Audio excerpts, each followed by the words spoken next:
I'm Dr. Ken Cirka. I'm the owner of Philadelphia Dentistry, which is the largest practice in Philadelphia.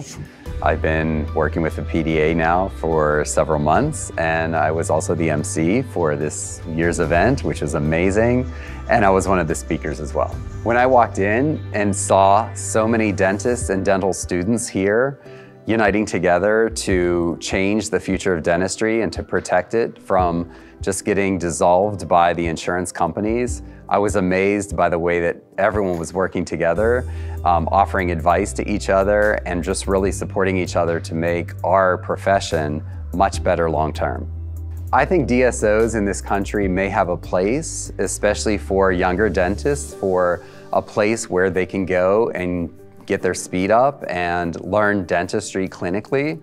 But I think long term, there has to be checks and balances to make sure that the patients are getting the treatment that they actually need, number one, that the quality remains very good the entire time from start to finish for any treatment that's necessary, and making sure that the treatment lasts for the patients long term.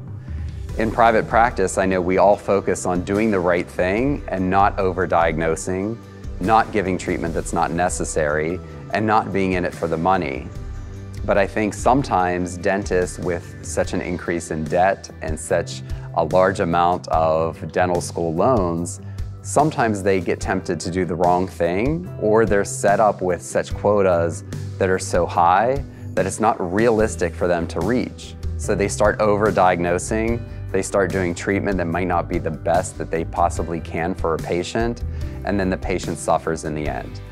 PDA here is working together with dentists and dental students to really shape the future of dentistry. We're here to protect the private dental practice from companies that may be coming in and doing dental work that is substandard. And that's what I'm afraid of, is patients just leaving, not knowing what's in their mouth, and then it fails a few years later. So here at the PDA, we're working together to increase our communication with each other to build a rapport where patients can come to the private dentist, get good quality treatment in a reasonable amount of time that's going to be lasting a long time for them, that's comfortable in their mouth, that they're happy and it's aesthetically pleasing. I would like to see PDA expand into every state, and just to have a place where dentists that have been established for many years can go to and say, hey, I'm afraid because there's a DSO that's opening down the street, what do I do? How do I keep producing the type of dentistry that I've been doing without cutting corners and reducing my own personal integrity? Often I find patients that reach out to us with emergencies. They're having a toothache, they've called other dental offices, and they can't get them in for several days.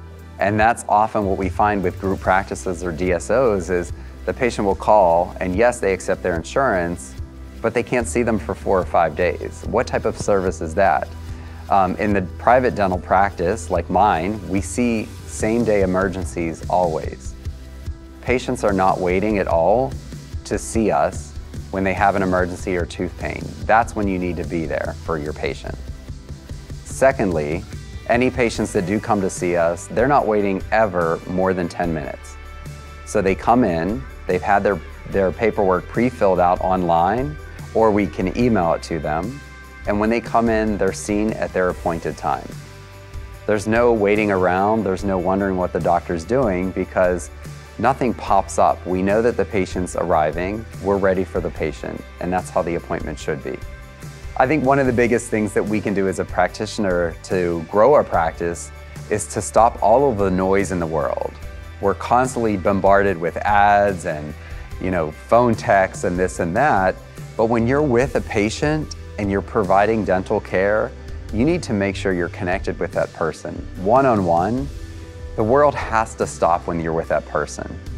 They're trusting you with their health, and you want to be doing treatment that's lasting not just till tomorrow to get them out of pain, but treatment that's going to last them many years to come.